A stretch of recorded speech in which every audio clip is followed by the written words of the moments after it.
Halo, ketemu lagi dengan Yuda. Kali ini kita akan membahas mengenai marketing collaterals.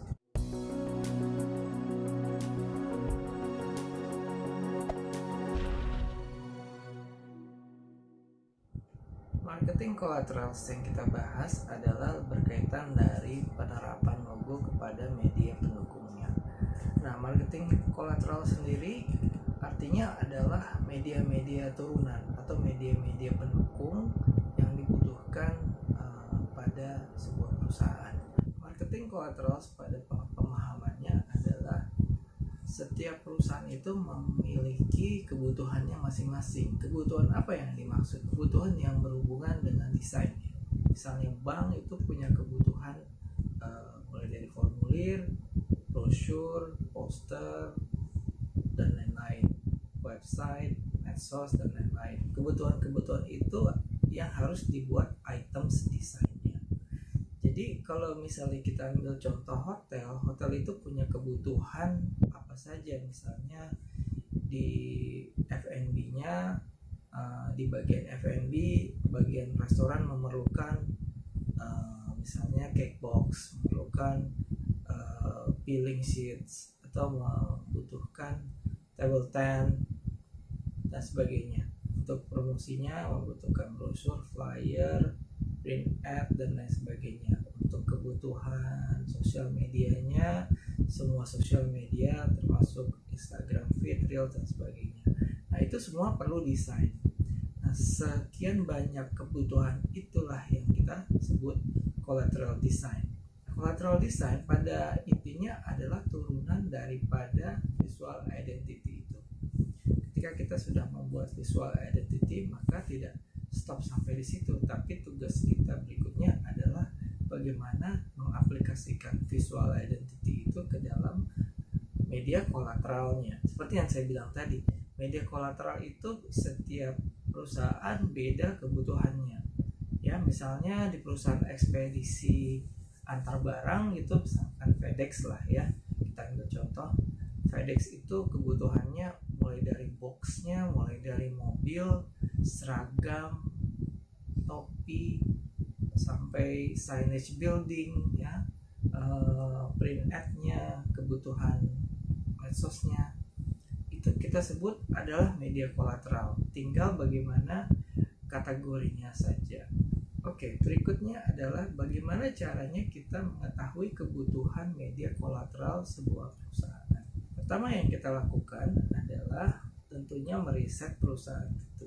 Pada saat proses pembuatan desain, pasti kita sudah meriset perusahaan itu kebutuhannya apa saja. Misalnya bank ya, bank itu punya kebutuhannya banyak. Nah, langkah pertama kita bisa mengkategorisasi kebutuhannya. Misalnya bank, kita bisa kategorisasi kebutuhannya, misalnya kebutuhan untuk di dalam bank, kebutuhan untuk print, kebutuhan untuk promosi, kebutuhan untuk medsos, dan lain-lain. Kita ambil contoh misalnya kebutuhan promosi.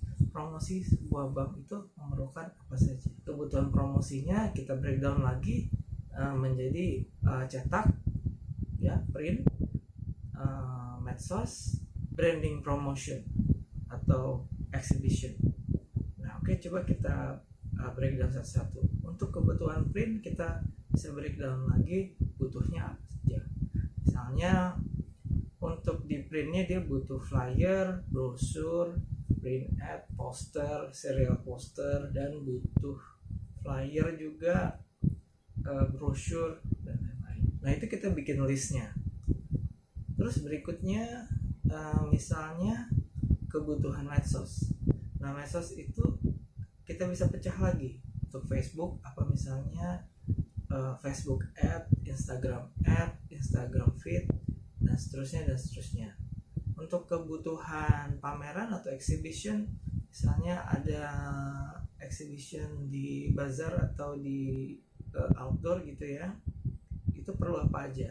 Banner misalnya, flyer, pin, goodie bag, dan lain-lain sebagainya.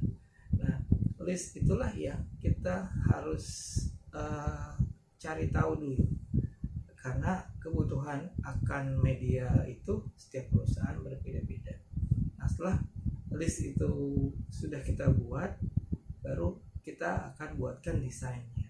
Nah, dalam mendesain sebuah media kolateral itu kita akan menggunakan antara lain super graphic, bisa kita menggunakan warna yang dari visual identity. Satu prinsip desain yang terlihat pada desain media kolateral ini adalah unity, yaitu satu kesatuan. Karena secara keseluruhan ketika desain itu sudah jadi semua dengan segala kategorinya itu, ketika desain itu dikumpul jadi satu, maka itu akan kelihatan konsistensi desainnya.